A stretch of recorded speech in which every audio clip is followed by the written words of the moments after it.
We have a hard one here, an 02 Trailblazer 4.2 four-wheel drive. This engine is not only tightly packed into the engine compartment, it also has the axle shafts that run right through the oil pan with the differential mounted to the side of the pan, so all that has got to come off as well. This engine is locked up because it threw a rod, has a hole in the oil pan, so the oil pan has got to be replaced too. Because of all of that, we chose to lift the body off the frame instead of pulling the engine out the front.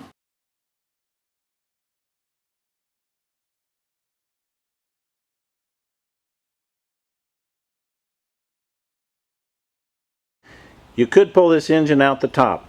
This is actually a little faster method if you're familiar with doing it that way, but why we did this is because the engine is locked up. The torque converter is going to have to come out with the engine. One of the reasons why is we got a hole in the side of the crankcase here, the rod's actually missing, and we have a hole in the bottom of the oil pan as well, so we're going to have to replace the oil pan. At your fuel filler neck, you can undo one of those hose clamps. Ground strap goes up there above the spare tire. Have to undo that. Then you got your frame to body bolts. There's 8 of them, 4 on each side. You have to disengage the steering shaft. Okay, keep in mind you've got to detach everything from the body and the frame, which would include the brake line. So we're going to loosen the master cylinder.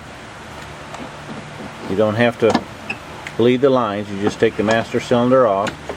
We have to disconnect the wiring harness, so we disconnect the 3 right there. If you raise up the fuse block, then the other harnesses come in from underneath. These little bolts you have to take loose, these little bolts up here, and then you can just slide these out. Now the fuse blocks will actually stay in place over there, but now all the connectors that go to the engine can be tucked back out of the way, and they'll stay with the engine. In order to get the shroud out, we need a little more room, so we're going to take this top cross panel off. And we can get to the radiator and loosen it so that we can get the shroud off. You're going to have to remove the fan assembly. The fan and the fan assembly is all one unit, and you're probably going to fight with it a little bit to get it loose, but then it does come out as one unit. You'll have to loosen the tranny cooler lines at the bottom of the radiator because they're going to stay with the chassis when we raise the body, and the radiator is going to stay with the body. Just disengage your shifter linkage.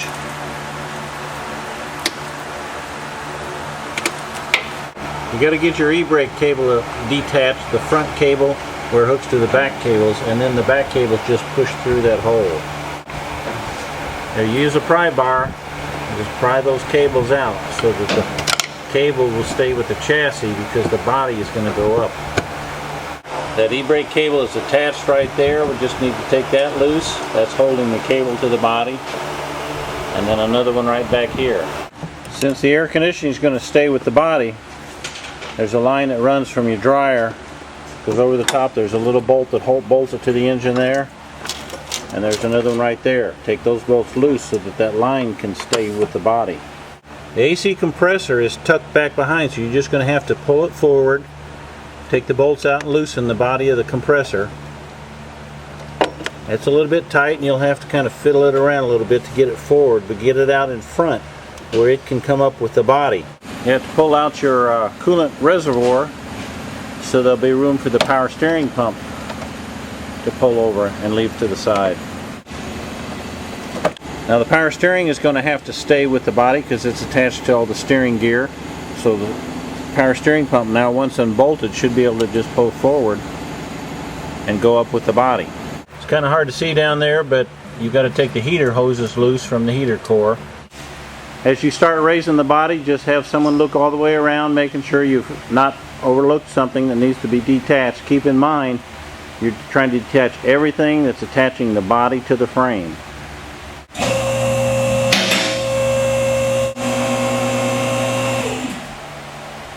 We had a piece of cardboard in front of the engine to keep the AC compressor from scarring up the radiator as we lifted it. So the radiator stayed with the body.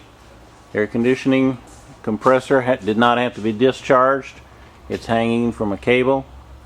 Steering knuckle did have to be done. Shifter cable had to be detached.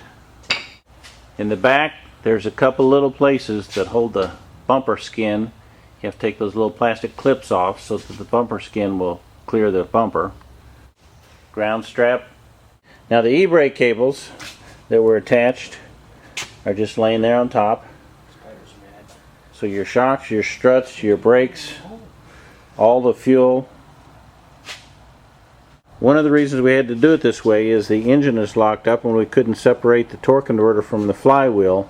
We could have done it the other way, but this is a whole lot simpler. Now you can get all the way around that transmission.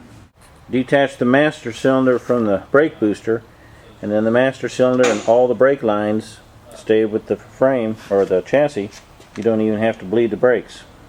On the 4.2, the axle shafts run right through the oil pan, so you're going to have to take the axle shafts out. So take your top ball joint off, allows the wheel to slide, and gives you the angle where you can then pull your axle shaft out of the oil pan, because it runs right through the oil pan. Here it is on the other side. Got your ball joint off. Allows it to slide down so you can pull the axle shaft out. Axle shaft runs right through the middle of the oil pan. You have to take the exhaust loose from the engine. When you're going to pull this engine with the cherry picker, you can see that part of the drive shaft is going to hit that motor mount in there. So the motor mount has got to come out of the way. So in order to get that motor mount out, you're actually going to have to take your spring off. Use a pickle fork on the bottom to break it loose. That's the top. Because right there, the 3 bolts that hold that motor mount, we've already got the bolts out, but that's where the bolts go to hold that motor mount in place. Then you can remove the motor mount. As you know, in order to pull the engine, you've got to separate it from the transmission, which means the flex plate flywheel has got to come loose from the torque converter. If the engine's locked up and will not rotate, as ours is, then you're going to have to be able to get to all sides of that flywheel so that you can get in here with the wrench and get to those flywheel bolts. Once you have the engine and the transmission bell housing separated enough where you can get a wrench in there and get on those bolts that hold the flywheel to the torque converter, then you should be able to separate the engine from the transmission and pull up the engine out. Okay, on this 4.2, the axle shaft goes through the oil pan, so this is going to have to come off. We did it by just using the slide hammer back and forth, and a combination of that and some pry bars behind it, just like this. Just keep back and forth one side and then the other side, and use some pry bars. And you are going to have to bang it quite a bit and do it several times to get it off of there. So once you finally get it off, if you look around to the back of it, there's nothing that holds it on. It just slides right into there and then in the back of the bearing plate. That's how that comes off. There's no hidden retainers or clips or anything. To get the differential on this side, hit it a few times to get it to rotate. Then we're going to use some pry bars and pry it. And just pry back and forth. Okay. Get pried.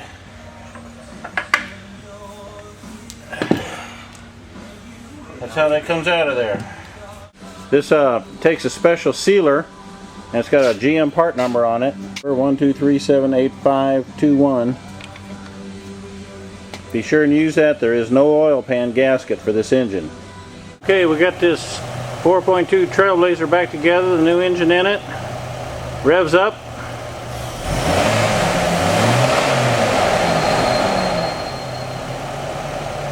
We got a few more final touches to go, and then it should be ready to go out the door.